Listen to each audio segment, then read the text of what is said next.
Hi, I'm Purple Jan. Welcome to my channel Tales from a Broken Brain. This is where, if you haven't been to my channel before, I navigate my way through life with my 4 dogs and severe brain damage. But I do my best and I try to make the best of what I've got. And today's project, I'm going to try to make a shawl blanket for a very dear friend of mine who's been ill for a very, very long time, and he lives so far away that I can't get to visit him as much as I'd like to. So I thought, if I make a blanket, then I can send him a hug from a long way away, and every time he wraps himself in it, it's like having a hug from me. So I've got this fabric here, which is some tartan fabric, and then I've got some fleecy underneath that I'm going to use to line it with. And it's 60 inches wide from the roll. So as you're looking at it, we've got 4 layers here. We've got 4 layers of the fleece and 4 layers of the tartan. So 30 inches that way, and this way I think is around about 40 inches. It's just over, yeah, it's just over a metre. It's not cut the fleece isn't cut very straight along this edge in the shop, so we're going to have to lose a little bit of that. So yard and 4 inches, or just over a metre. Either way, it doesn't really matter. It's a very loose estimate. So as you see, it's folded. Both types of fabric are folded into quarters. And what I'm going to do is cut just along this edge here, and that will be the neck end on both the fabrics. So I'm just going to go right along the crease. As always, with my broken brain, I'm making it up as I go along. I don't really know what I'm doing, I'm just doing the best that I can.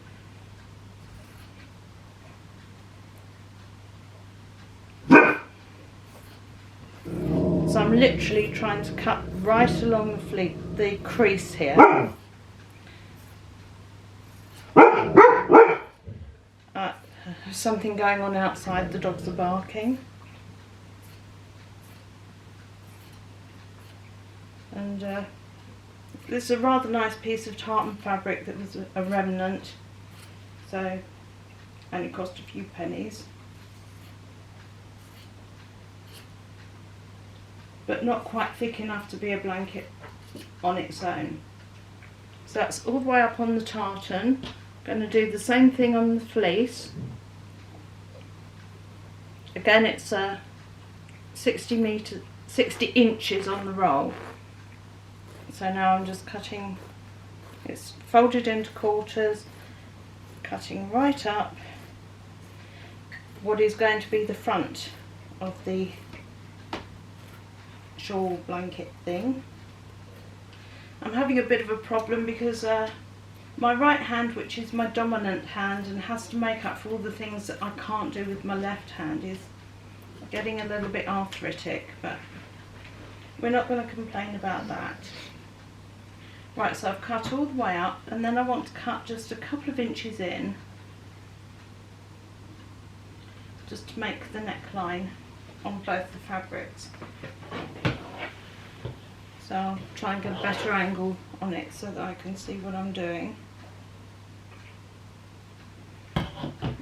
Maybe an idea to have my ruler there. This is a ruler that I bought, or Neil got for me years ago for marking off charts when I was doing family tree things. But it gets used for so many different things.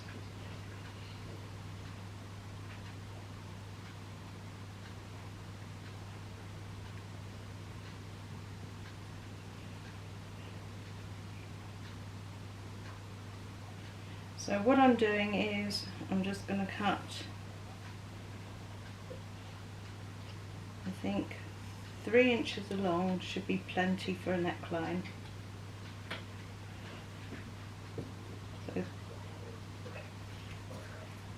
3 inches for the tartan, move that out of the way, and 3 inches on the fleece as well.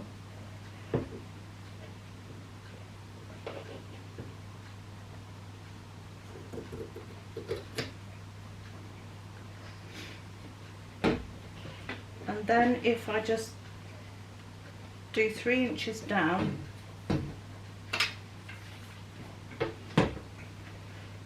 and kind of cut it to a curve. In fact, it might be better to use the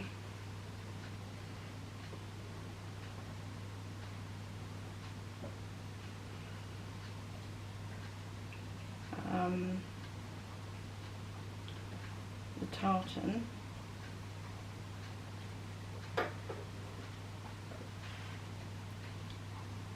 So I'm just marking 3 inches and just cutting a curve to the 3-inch mark at the top, and then I can use that little bit as a pattern to cut along on the fleece.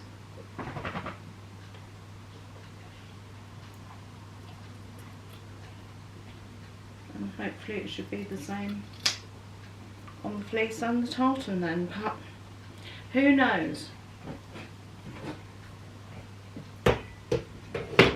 Who knows if I've got it right or not. Okay, so now I'm ready to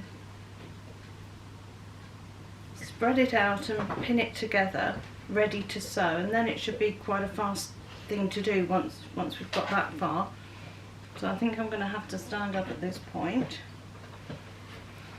And as always, when you're doing things like this, you need to pin right sides together.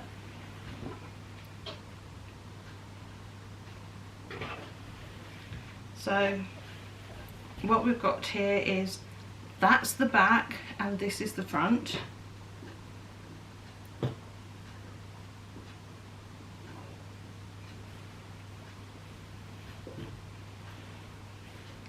So if I can manage to spread it out.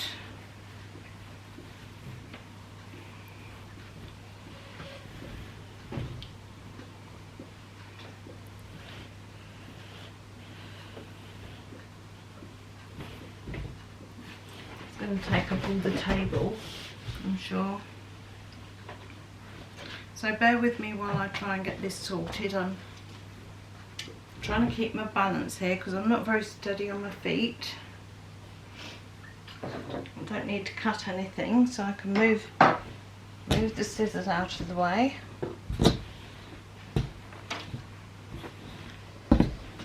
I don't know if you can see on camera there, that's Chester asking to go out. He's been in and out for ages. He's just being annoying at the moment. Doesn't need to go out, he just wants to, but it's so cold I can't have the door just left open for him to wander in and out as he feels like it, and I can't just keep getting up and down for him all the time. And this table just isn't quite big enough, which is really frustrating. So I'm just going to have to do a bit at a time and come back to it then. I come round this side. Chester's stood where I want to stand. Reckless is on the floor in the way. These are the tails that I talk about. Tales from a Broken Brain. They're the dog tails. But sadly my pussycats have passed away now, and there probably won't be any more cats. Right, this is really frustrating because it's I wanted to get it all smoothed out on the table, and the table just isn't big enough.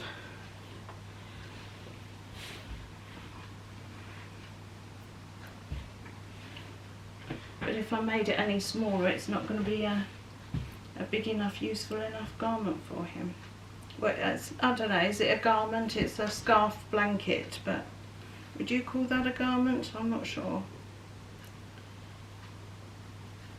Right, so as it's come off the roll,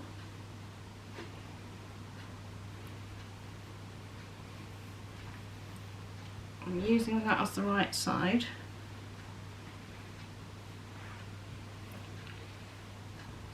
need to match up the neck and the centre piece down the front.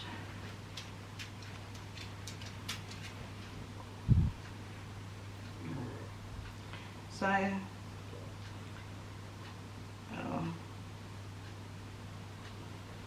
need to open out the tartan.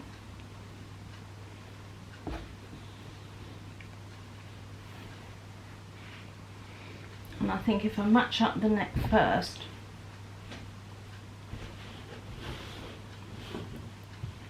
that's probably the best way to go, and then pin around everywhere else.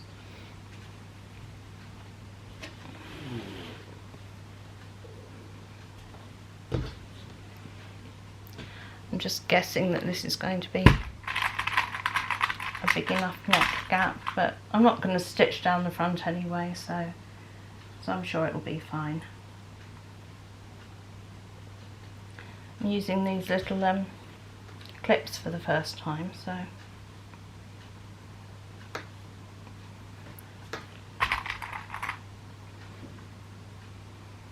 I'm now having to lean on the table itself because my balance isn't good enough to do this, but that's alright. When you're living with disability, it's as much about finding ways to do things as it is anything else, so here I am finding my way around doing things because I refuse to be beaten. Excuse my sniffing, I haven't got coronavirus. What I have got is that thing where I leak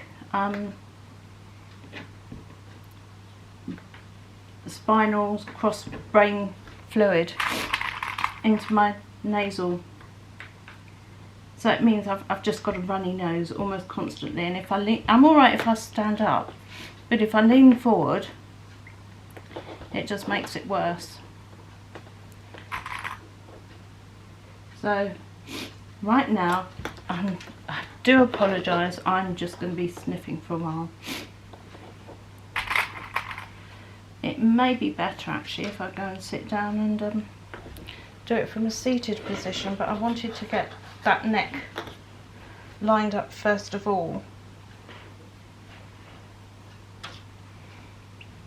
and then get all the fabric lined up down these centre seams.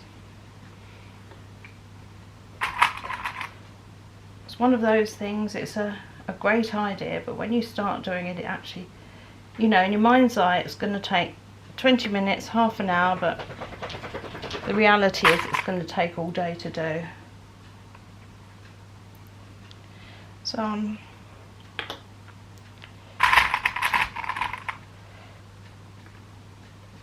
I've been helping a friend do some sewing. They didn't have their own machine, so I've been over here the whole weekend using mine, which meant that my sewing got put on hold for the weekend. Not that I can usually get much done when Neil's at home anyway. Sometimes I do, but more often than not we're either doing something together or what else do we do at weekends? Well, it's used to be the food shop, but Neil's not been very well, so I've been trying to order the food online as much as I can and get it delivered so that he doesn't have to worry about carrying it all.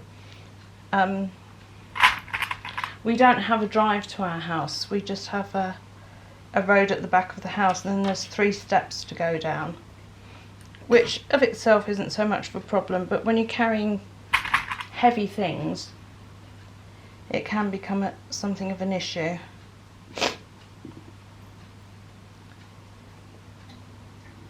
Right, so that's one side pinned, well, clipped.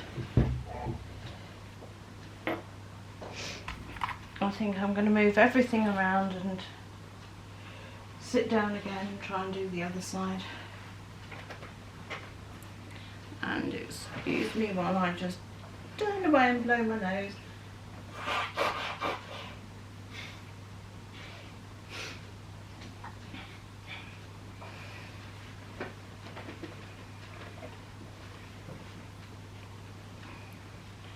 Right, just waiting for the dogs to oh, now they're laying, so I can't move the chair into position. Oh, story of my life. If it's not one thing, it's another. First of all, I was held up on this project because Neil had unplugged the extension lead that I use for my machines to take upstairs, which is ridiculous because we've got another extension lead upstairs, but anyway, he did that,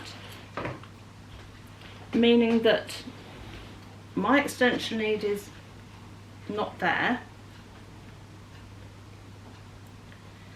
and I can't get behind the cabinet to the socket in the wall to plug in another one. So then I've had to find another extension lead that is much longer and plug it in another room. But we're getting there. Don't worry. Oh, I'm moaning today. Don't mind me. I'm just having a bit of a whinge. I don't mean it. I'm perfectly alright. I'm perfectly happy. And I'm just trying to make a gift for a dear friend. So here we go. We're just clipping down the front.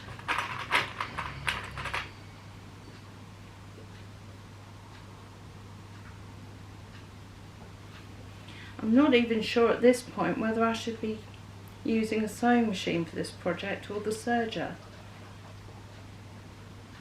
Half me thinks if I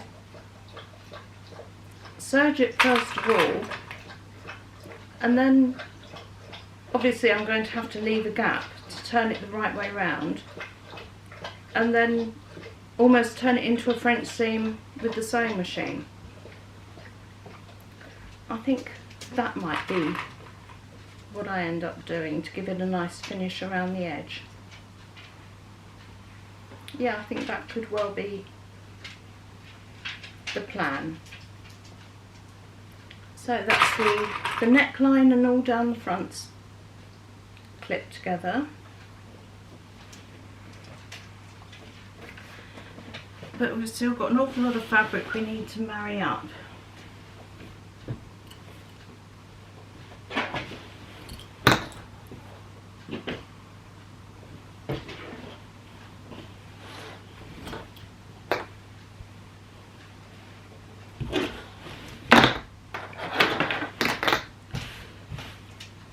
I'm loving the fact that we've got a beautiful wooden table, which we actually use as a desk now with the computers on, but I've got these folding tables that I bought a few years ago that I use for absolutely everything, whether it's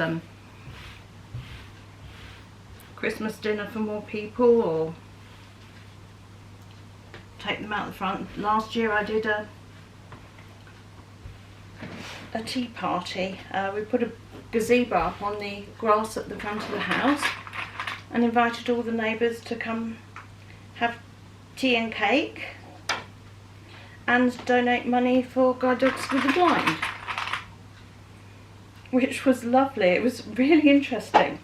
I've lived here for 42 years, but it's a constantly changing neighbourhood with people moving in and moving out, and Neil had gone round for me and just posted, I did a letter type invitation which I put through, or Neil put through the letterbox of everybody at this end of the road, and a lovely lady up in the corner came and she said to me, "Are you new?" And I said, "No, I've been here 42 years. And she said, "Well, I've been here 30 and I've never seen you." But because our house is, the cars are at the back of the house, we don't get to see each other in passing at the front. And we get in our car this end of the road, they get in their car that end of the road. And you can live with people for years and years and years and never see them.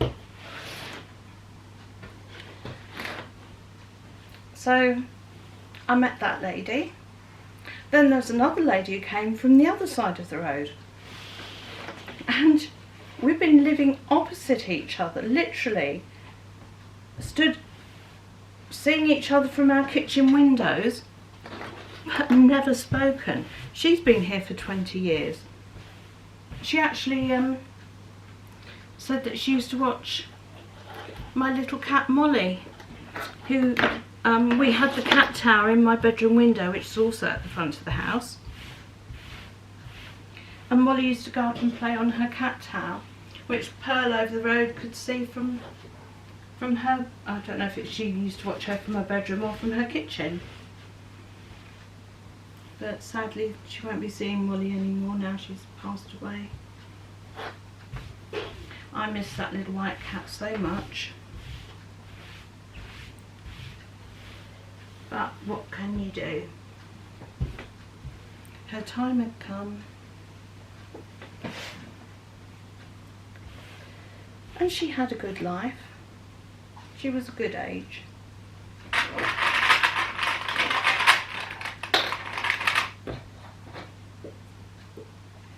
I quite like these little clips, and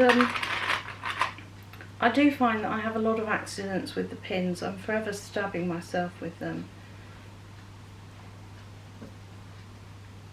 so it's probably better for me to have something that's a little bit safer. Just trying to preserve myself as much as I can.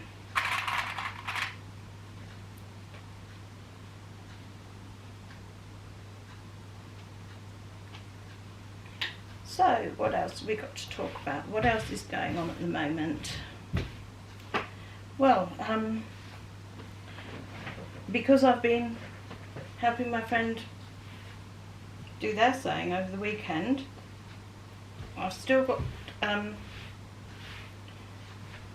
Neil's new Druidic robes to finish, and mine, but I made them using the same sort of size pattern that I used to, completely forgetting that I've lost a lot of weight, like about 10 stone since I made the last set of robes. So that's got to be cut right down in size, but that's not a huge job. It just it's one that needs doing. So I've got to finish Neil's robes, got to finish my robes. Then we're going, I'm very excited, we're going to a joust in the late summer. You know, knights in armour and horses and battles and all that sort of thing. So I'd like to make a medieval costume for myself and Neil to wear for that. Right, this needs to swing round a bit more.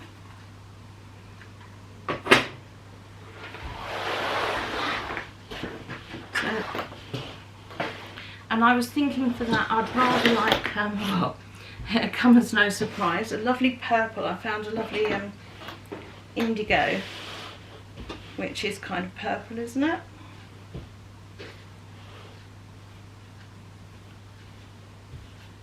I don't know how well these fabrics are marrying up because I can't spread them out completely on the table. I don't want...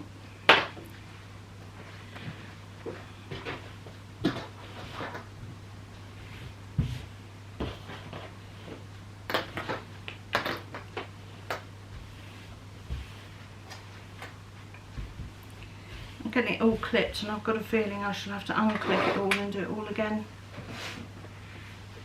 before the end.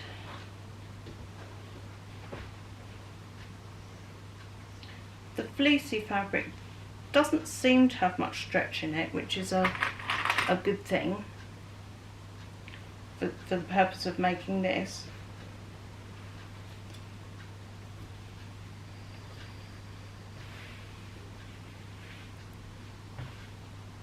But I've got some big rucks going on, and I'm starting to get tired. And that's when problems happen, when you get tired. Usually I think that's a good point to stop, is when you're getting tired, but I really wanted to get on and get this done today.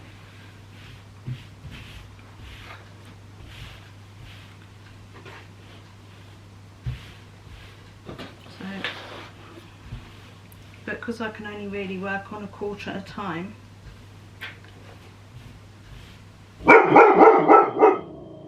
I beg your pardon.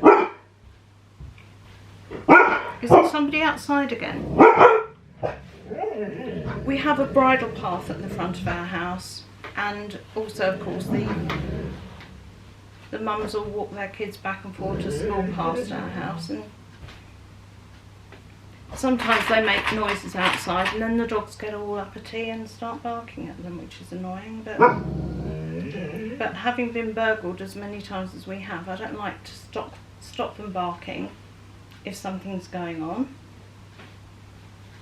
in case we need people to know that we've got dogs and not to come any closer.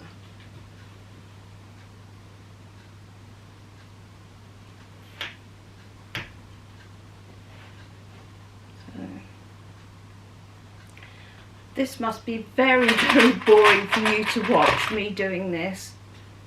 I'm sure there's probably other far more interesting things to be watching, but right now this is what we've got.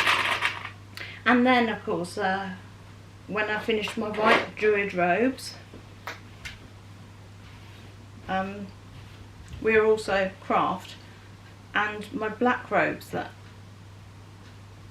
I wore when I was first initiated into craft,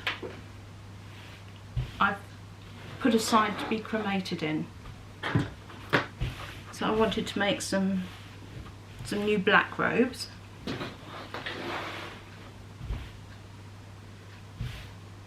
So I've got loads of projects on at the moment.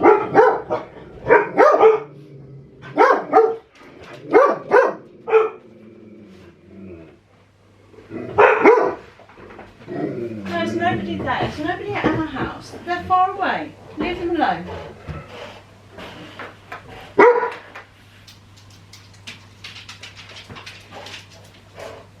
Yeah, so I've got white robes for me, black robes for me, medieval clothes for me, and then also we're getting involved in steampunk, so now I need steampunk clothes for me.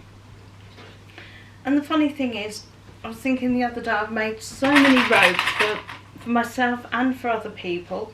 I used to make clothes for my daughter when she was a little girl. I have never made myself an ordinary item of clothing, just ordinary clothes.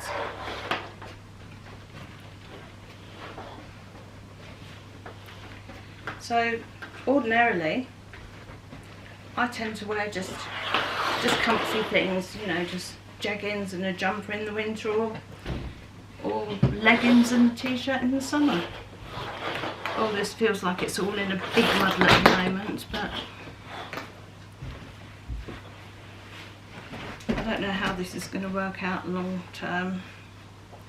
I don't know if this is going to work at all. Oh, Reckless, back you go, darling. I know you want to help, but doggies can't really help with sewing. Such a challenge even just keeping the dog fur off things when you make them.